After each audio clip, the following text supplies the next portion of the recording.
What is up, YouTube Nation?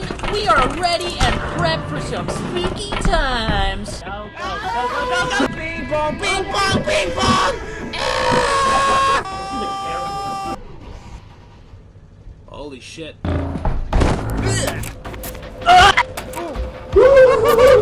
at that shit! That's crazy as fuck! Welcome to the IRL. Door just opened. Door just opened. No! What? What? Yeah! Oh, yes, yes, let's go! Oh, he's dead! He's fucking dead! Get this on camera! There you go. Yep. Yep. Perfect. Yep, time to go. Guys, what the hell is that? What is that thing? Oh! Holy shit, I don't know what I just fucking saw. Oh, you would not believe what you was happening over there. You would not believe it. And I believe it. Close the door! It's right there! What is that? It hurts! Run! I'm so scared right now! Oh my god! I just got the camera! Well, I think they're fucking dead. Hello there, it's good to have you here. I'm the Last Mikester, and, well, this is the most fun I've ever had in a horror game. I do not say that lightly either. So, today we'll be taking a dark, brooding look at a brand new indie horror game called Content Warning. Now, normally this isn't the type of thing I would cover in a video like this. However, this game was almost instantly captivating to me and presents some exceptionally intriguing ideas to an admittedly overstuffed genre dominated by note-collecting simulators. It was a pretty random decision on my part to record some footage, but boy am I glad I did, because this marks the first time a horror game has made me cry laughing, and I enjoyed every goddamn minute of it, yes sir. Mash it! It can be freaking hilarious, yet also just as scary as any other horror game that has come before it, especially if you end up alone on the map, and two traits that are also present in one of the most popular games to emerge onto the horror gaming scene, Phasmophobia. Yet, I never got the same cathartic release of pure joy in Phasmo that this game provided, and it's downright addicting. This video will also be a should you buy kind of deal, so if you're wondering, is it worth it, should I spend my hard-earned cash on it, well, I'm here to answer those questions and plenty more. So, grab your camera, shit your pants, and get ready to run like Forrest, cause this is Content Warning.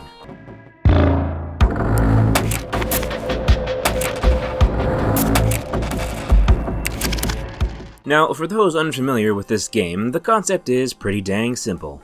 The game can be played by up to a max of 4 players, and you start off in a cheery-looking suburban-style house on a colorful plot of land sitting on, well, some random island floating in the void. Suburbia, now in space. Oh my god! From here, one person grabs a camera, the other some crappy old flashlights because it's a horror game, and you all hop in the nearby little rocket ship, and I think it's gonna be a long, long time. Once you're done singing 70s songs, you'll realize that you have arrived in the old world. Welcome. We are currently in the local Walmart. This place is real freaking spooky, and is essentially made up of different buildings you might see nowadays, like a school and warehouse, just abandoned and slapped in the nuts with 50 Shades of Grey. The goal once you land in this, beautiful place is to film as much of these spooky occurrences as you can, while making sure to avoid the spooks along the way and make it out alive. A fairly simple concept to be sure, but the whole gameplay loop gets thrown for a loop of its own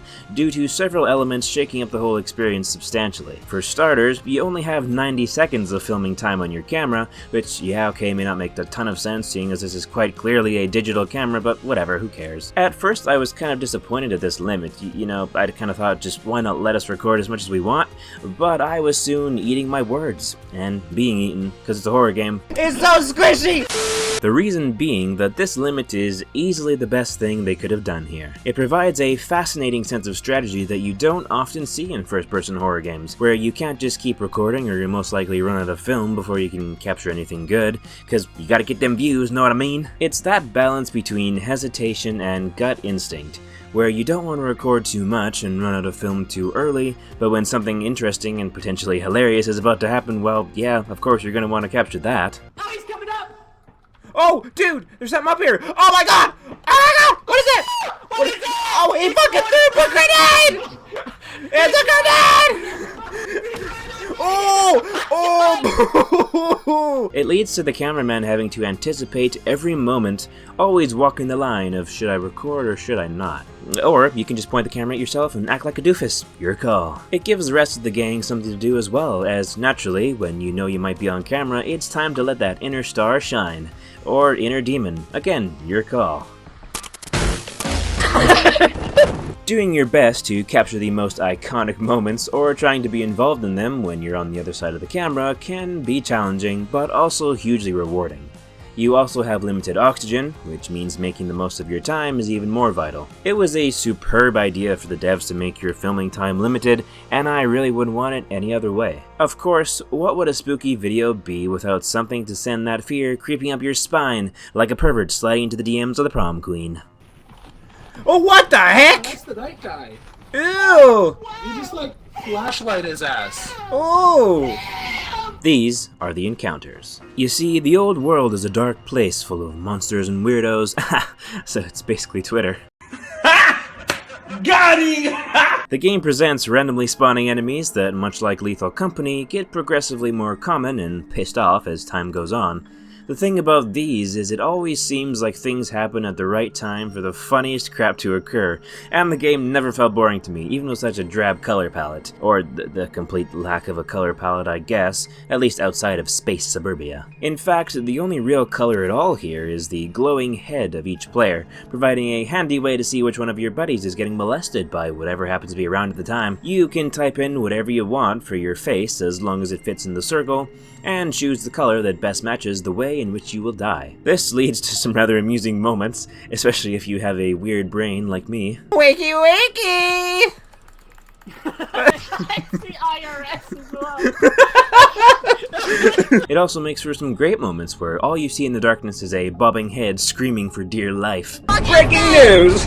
There is a solid variety of monsters too, including, but not limited to, the shape-shifting Shadow Man, the Mobile Weapons Depot, Boston Dynamics Robot Dog, a Cyclops thing with pointy limbs, an amoeba-looking blob of slime, a grenade-throwing gremlin, two more classic things like a simple ghost with a knife. While there can be multiple enemies of one type roaming around, you'll usually bump into many different types, and it keeps things interesting, seeing as a lot of the time you never really know what might be lurking around the corner. The monster designs themselves are great, maybe not as visually varied as Lethal Company, but there is still more unique models on offer than Phasmophobia has. They are pretty spooky, and can provide some heart-pounding chase sequences. The movement when running for your life is, well, it's kinda funky. Running, jumping, and crouching has this derpy floppiness to it that you see in a lot of physics-based games like Octodad and Human Fall Flat. Your bones seem to have the same quality as there is no fall damage here. Just throw yourself off of whatever and you'll be okay. You might splat into the ground and fall over, but you won't lose any health. It's an interesting addition to a horror game and is yet another thing that adds a humorous element to the game. Oh crap. Something that does the same is the camera footage itself. When moving and filming, the camera will have that shaky cam aesthetic, a staple of found footage style films and games. It gives a certain realism to it all, and of course, probably the highlight of every old world excursion, watching back the footage that you filmed providing the camera survives and makes it back to the home base. Whoa! You throw the camera in this magical box, it spits out a CD definitely not rated XXX, you throw it in the player by your TV, and grab some popcorn because the show is about to begin. Watching back the crazy shenanigans that happened is probably my favorite part of the game, and brought me to tears multiple times. Watching the camera go ballistic as I was being thrashed around inside a slime monster as everyone was just screaming at it was a highlight of my year, never mind my day. Bing bong, bing bong, bing bong!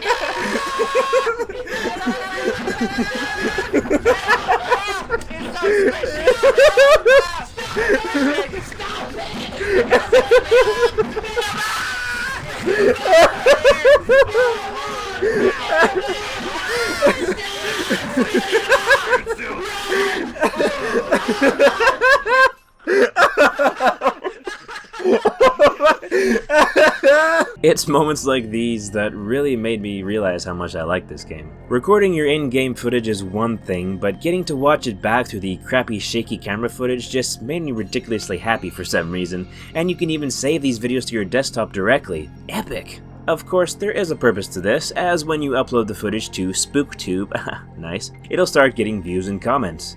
Comments don't seem to matter a ton, they are kinda just there to immerse you in the video, but they do seem to dynamically react to things that happen, like people falling down, so that's neat. They're calling you out. They're saying you're clumsy. The views, much like YouTube, are where the money's at. And this, folks, is why you go to college. The moolah you make from filming your friends dying can be used to buy equipment and emotes, so you can play sounds and dance to the sound of screaming and crying. Damn, this really is like YouTube. It's just a prank, bro. Just kidding, you know, just a prank, bro. Just a prank. It was only a prank, brother. However, if you want the monsters to scream instead, there is a taser, cause electrocution never goes out of style. You also have a view quota to meet over the course of 3 days, much like Lethal Company's scrap quota. Overall, I would say it's easier to meet. Content warning is an easier game than Lethal Company, so your opinion of that will depend on how much you want to be challenged. Of course, part of determining if any game is worth the asking price is looking at the negatives, and there are a couple in content warning, the first of which is gray. Oh, so much gray. I get it, it's supposed to look that way, and it does remind me a bit of Bendy and the Ink Machine, but even that game had some color. But here, there are so many shades of gray that I half expected to find Dakota Johnson tied up in a room somewhere. I've only played for a few hours, and it hasn't bothered me much yet, but after 20 hours, I imagine I might feel differently. It's not a huge deal and doesn't ruin the game or anything, but it is noticeable. Secondly is the maps, which do change, but I just think there needs to be more variation here. Probably something that will get added down the line, but right now the lack of variety really shows. Of course, cause of all the gray, different maps can start to blend together a little bit. Again, not a game-breaking issue, but certainly worthy of noting. Thirdly, the game can be a bit buggy.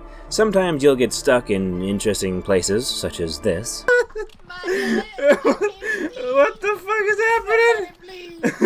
Please, somebody.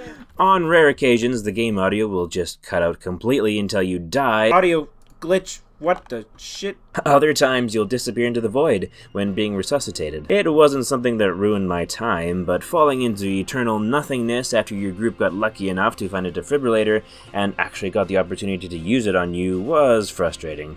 Oh, you fell through the world. I suppose the monsters can be a little too easy to avoid as well, but it never really felt like a big problem, and that's it. I don't really have anything else to criticize here, to be honest. The rest of the game is pretty awesome. So, that's Content Warning. A pretty simple game with an also simple but undeniably solid formula.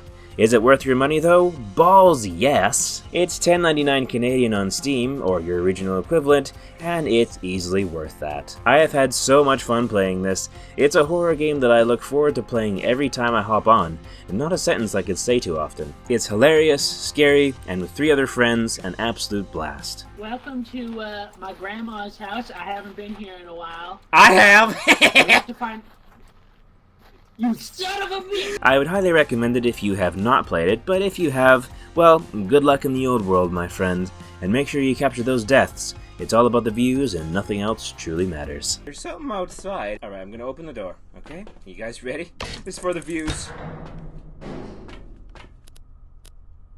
Well, fuck. that last part was too tempting not to put in the video as a content creator myself, but if you did view this video with your eyeballs, then thank you. I always appreciate the support. If you did enjoy it, consider liking the video and subscribing, cause it's all about those views. Seriously though, much love, take care, and until next time. God damn it!